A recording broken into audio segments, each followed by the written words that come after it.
कोण टाकेल? तर सर्वांनी तुम्ही काय करायचं ते सर्वांनी सांगितलं, पण आम्ही काय करणार हे मी तुम्हाला सांगतो। आमची शाळा जरी ग्रामीण भागामध्ये आली, जसं की चिखलामध्ये कमळ फुलतं, तसं ही शाळा जरी ग्रामीण भागामध्ये असली तरी जिल्हा लेवलच्या वरचं चांगलं शिक्षण आम्ही देण्याचा प्रयत्न करू आणि तो आम्ही करत आहोत। आणि आम्हाला पण खूप काही चांगले पालक भेटलेले आहेत की जे आमच्या प्रत्येक कृतीचा खूप चांगल्या प्रकारे प्रतिसाद देतात। याच्यामध्ये काही असे पालक आहेत की जे आमच्यापेक्षाही चांगल्या प्रतीच्या कलाकृती, चांगल्या प्रकारचे कलागुण त्यांच्या लेकराकडून करून घेतात। अशा प्रकारचे शौर्यच्या मम्मीचे मी आमच्या शाळेच्या वतीने व इथे जमलेल्या सर्व पालकाच्या वतीने मी त्यांचं हार्दिक अभिनंदन करतो की ते खूप चांगल्या प्रकारे त्यांच्या मुलांची ऍक्टिव्हिटी करून घेतात। कारण अमिताभ बच्चन सुद्धा साध्या टीव्ही वरच्या बातम्या देण्यासाठी मुलाखतीला गेले होते, तर त्यांना ते तुमचा आवाज चांगला नाही म्हणून त्यांना टीव्हीवर बातम्या देण्यासाठी सुद्धा घेतलं नव्हतं, तर ते या भारताचा बुलंद आवाज झाले। तसं तुमच्या मुलामध्ये सुद्धा काय कलाकृती आहे हे तुमच्या सारखं करून घेण्यामधूनच ती उत्पन्न होईल किंवा बाहेर येईल। एखादी गोष्ट तुमच्यामध्ये दडलेली आहे, ही जोपर्यंत तुम्ही तुमच्या लेकराकडून करून घेत नाही तोपर्यंत ती कळत नाही। खूप वेळेस आपल्याला दिसतं की अचानक आपण एखाद्या बगीच्यामध्ये झाड लावलेलं असतं, त्या झाडाला काहीच लागत नाही, पण अचानक एखादं असं झाड असतं की ते आपण लावलेलंही नसतं आणि काहीच नसतं आणि त्याला एक सुंदर फूल येतं।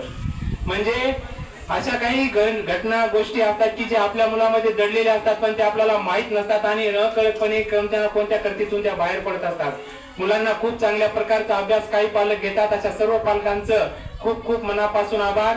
आणि काही पालक असे सुद्धा आहेत की जे आमच्यापेक्षा खूप वेगवेगळ्या प्रकारचा अभ्यास, वेगवेगळ्या प्रकारच्या कृती त्यांच्या मुलाकडून करून घेतात, त्या सुद्धा पालकांचं खूप खूप आभार, खूप खूप अभिनंदन। कारण एका हाताने टाळी वाजत नाही, टाळी वाजवण्यासाठी दोन्ही हाताची गरज आहे। एक हात शाळे आहे आणि दुसरी हात शाळेचे तुम्ही आहात। आम्ही एका हाताने किती प्रयत्न करून काही होणार नाही, दुसऱ्या हाताने सुद्धा तेवढाच प्रतिसाद आम्हाला मिळाला पाहिजे। आणि जवळपास 90% पालकांचं त्या दृष्टीनं चालू आहे आणि भविष्यामध्ये तुमच्या मुलांना आम्ही चांगले ज्ञान देण्याचा प्रयत्न करू। नोकरी लागणं किंवा नाही लागणं हा प्रत्येकाच्या नशिबाचा आणि त्याच्या कर्माचा किंवा त्याच्या गुड लक बॅड लकचा भाग आहे, पण तुमच्या मुलाला चांगलं ज्ञान देऊन तुमच्या मुलांना चांगला नागरिक बनवण्याचा आम्ही संकल्प करून तुमच्या मुलाला चांगलं ज्ञान देण्याचा आम्ही अवश्य प्रयत्न करू। आमच्या जी पुस्तके आहेत ती 6वी 7वी 8वी ची पुस्तकं 11वी 12वीला आहेत आणि 9वी 10वी ची पुस्तकं MSc आणि ग्रॅज्युएशनला आहेत। त्यामुळे आमच्याकडे जरी 10वी पर्यंत 8वी पर्यंत जरी मुलं शिकले तरी त्यांचा 12वी पर्यंतचा अभ्यास होऊन जाईल। आणि सर्व मुलांचा ते गरीब असो, श्रीमंत असो किंवा त्याचे वडील येत असो न येत असो, त्याच्या पालक आमच्याशी संपर्क करो न करो, सर्वांचा आम्ही सर्वांगीण विकास करण्याचा प्रयत्न करू। शाळेतले 225ला 225 मुलांना मी रोज बोलतो आणि 225 मुलांशी माझी दररोज हितगुज असते। प्रत्येक मुलांच्या काय अडचणी आहेत किंवा प्रत्येक मुलांचा काय प्रश्न आहे मी स्वतः माझ्या वैयक्तिक ह्याच्यातून सोडवण्याचा प्रयत्न करत असतो।